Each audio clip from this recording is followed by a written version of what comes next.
अस्सलाम वालेकुम to all fellows. मैं हूं असमत खान न्याजी। आप सब कैसे हैं? आई होप कि आप सब ठीक होंगे।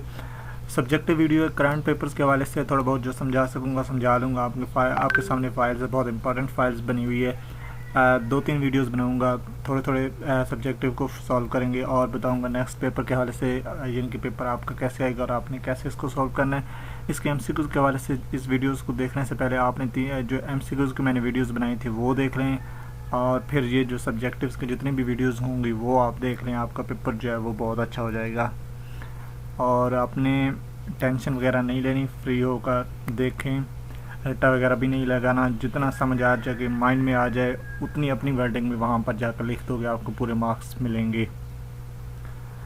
मैंने साथ साथ ना डायग्राम्स भी शो किए हैं ताकि आपको समझ में ना थोड़ी सी जल्दी हो जाए, लेट ना हो, क्योंकि टाइम जो है वो पहले भी आपके पास नहीं है। अब जू 506 है, ये damage cause by termites.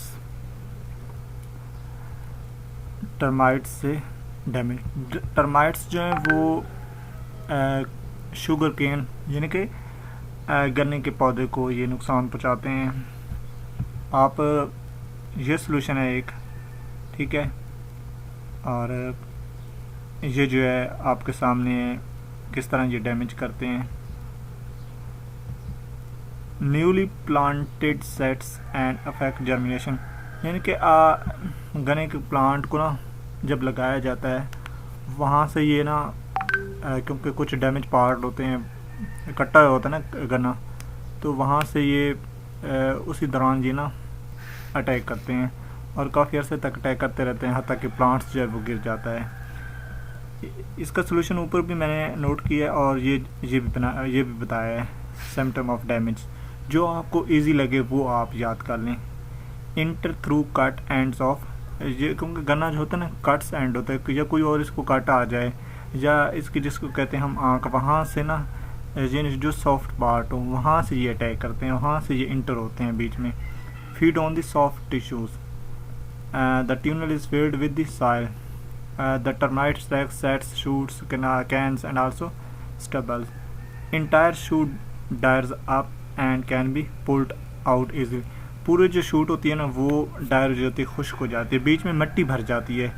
Field with the soil, ठीक है, बीच में क्योंकि ये खाली कर देते हैं, जब ये रस चूसते रहते हैं तो खाली हो जाता है, बीच में मिट्टी चली जाती है, मिट्टी से भर जाता है। अब जो शूट पूरी जो है वो डायड अप हो जाती है, खुश्क हो जाती है, ठीक है, और जब ये शूट खुश्क हो जाती है तो गिर जाती है।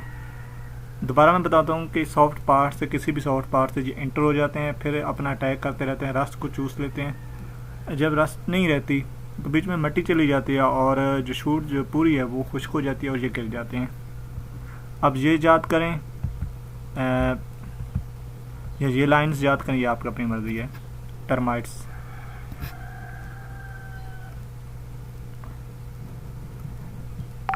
इंटेलिजेंट या इंटेलेक्चुअल कल्टीवेशन, इसमें क्या होता है?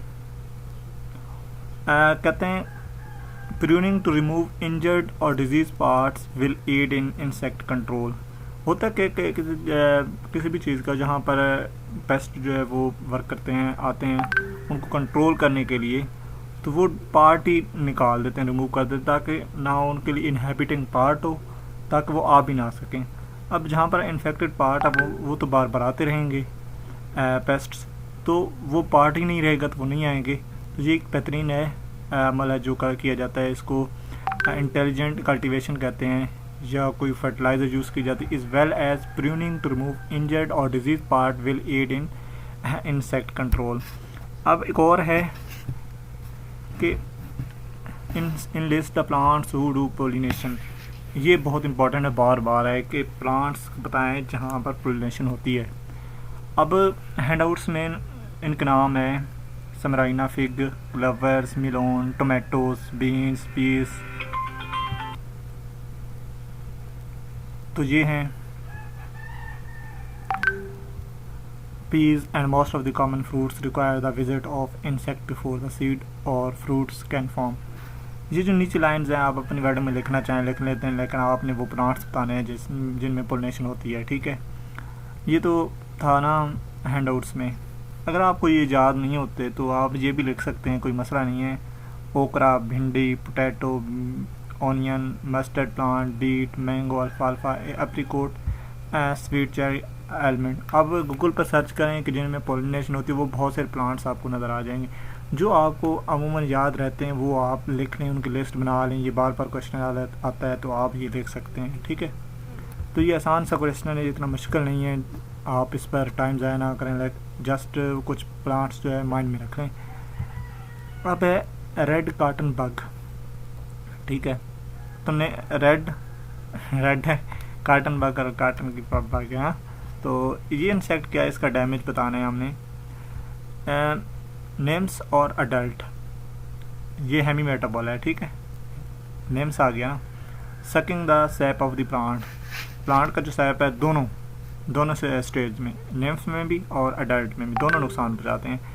और बॉल्स को भी टैन पहुँचाते हैं। And stand the lint, balls क्या होते हैं वो भी मैं आपको बताता हूँ। तो ये क्या नाम है, प्लांट्स नेफ्स जो है वो सक कर लेते हैं दोनों। इनको कॉटन बाल स्टिनर्स भी कहते हैं, ठीक है, क्योंकि कॉटन के बाल जो होते हैं उनमें चले जाते हैं, वहाँ से सारा जो सॉफ्ट होते हैं ना पहले वो बाद में फिर उनमें कपा आती है। तो पहले जो सॉफ्ट होता है वो मटेरियल सारा सक कर लेते हैं, फिर कपा बनती नहीं है। बग्स आर ग्रीगेरियस कहते हैं वो जो सब्ज़ा चीज़ें खाते हैं, जिनको सॉफ्ट टिश्यूज़ खाते हैं, इसलिए उनको ग्रीगेरियस कहते हैं।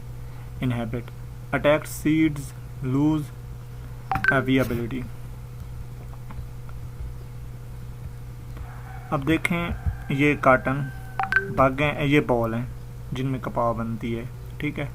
ये पहले सॉफ्ट होते हैं तो ये बीच में चले जाते हैं, वहाँ पर ये नुकसान पहुँचाते हैं। सक वगैरह क्या नाम है, सैप वगैरह सारा सक कर लेते हैं, ठीक है।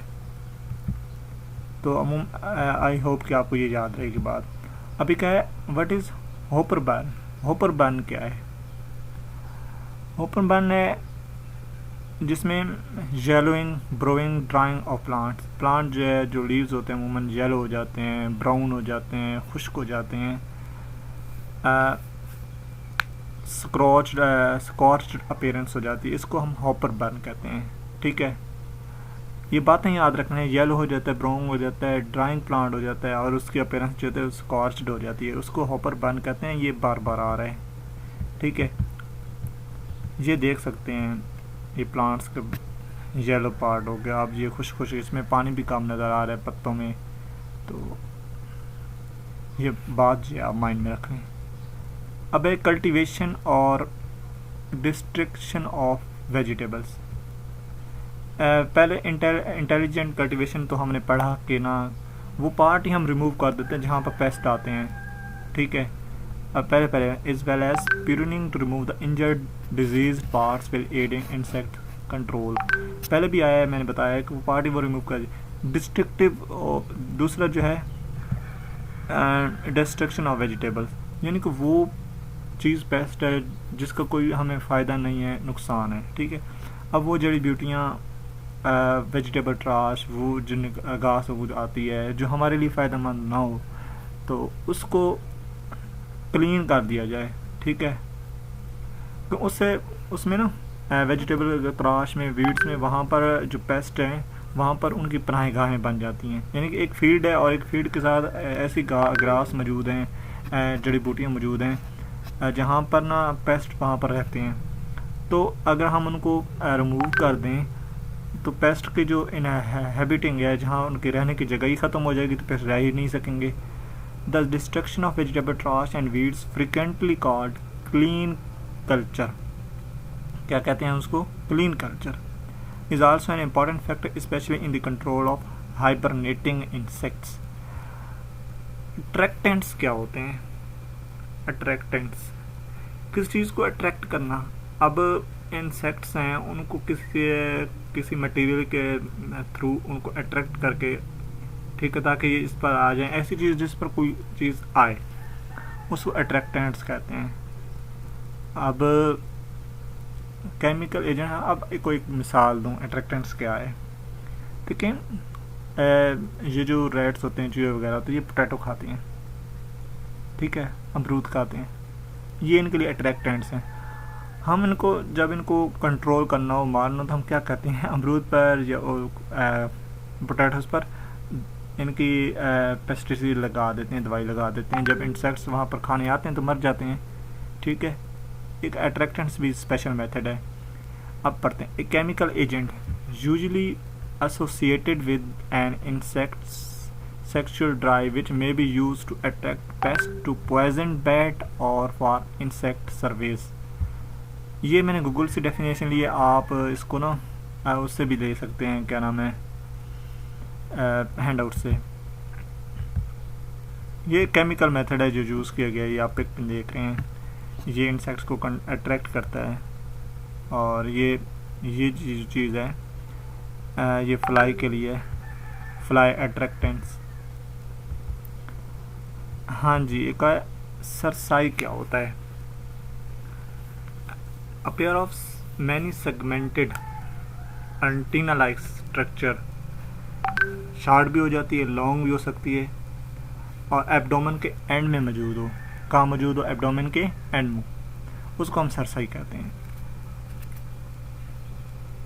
यानी कि सेगमेंट का एक पेयर एंटीना की तरह होता है, शार्ट भी हो जाता है, हो सकता है लॉन्ग भी हो सकता है, एंड ऑफ द एब्डोमेन, उसको हम सरसाई कहते हैं।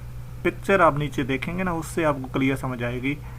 तो आप देख सकते हैं ये सरसाई, पेयर ऑफ सेगमेंट्स हैं जी, यहाँ पे आपको नज़र आ रहे हैं।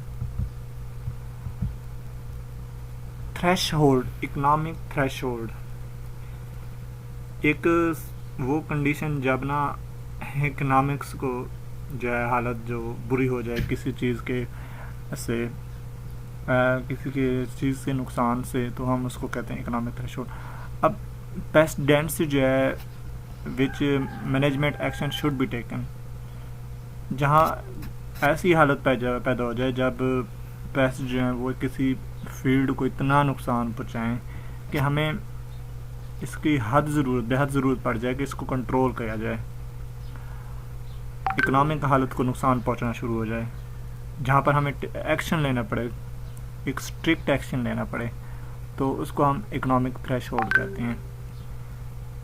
The pest density at which management action should be taken, जहाँ पर एक्शन लेना चाहिए to prevent an increasing pest population, कि पेस्ट की पॉपुलेशन जो है इसको इतनी इंक्रीज हो रही है, इसको रोकना चाहिए, तो उसके लिए एक स्ट्रिक्ट एक्शन लेना चाहिए। ऐसी हालत पैदा हो जाए तो उस चीज़ को हम कहते हैं इकोनॉमिक थ्रेशहोल्ड। आप इस डायग्राम में ग्राफ से देख सकते हैं, यहाँ पर इस लाइन से जब ऊपर पहुँच जाएं तो इसका मतलब है पेस्ट पॉपुलेशन इतनी बढ़ जाए तो इकोनॉमिक्स को नुकसान पहुँचता है, इसलिए हम इसका इकोनॉमिक थ्रेशहोल्ड, और हमें वहाँ पर क्या नाम है, एक्शन लेना चाहिए होता है, मस्ट टेक एक्शन। अल्लाह हाफ़िज़। अगर आपको वीडियो अच्छी लगी तो लाइक करें, सब्सक्राइब करें, और नेक्स्ट वीडियो का इंतज़ार करें, वो भी अभी मैं अपलोड करने वाला हूँ। खुद मैं छोटी छोटी वीडियोस बना रहा हूँ, 10-10 या 9-9 क्वेश्चन की होगी, इससे ज़्यादा की नहीं होगी, तो 2-3 बनेंगी या 4 बनेंगी छोटी छोटी वीडियोस। आप इसको देखें, जितना मुझसे हो सके इंशाल्लाह आई विल क्लियर यू। अल्लाह हाफ़िज़।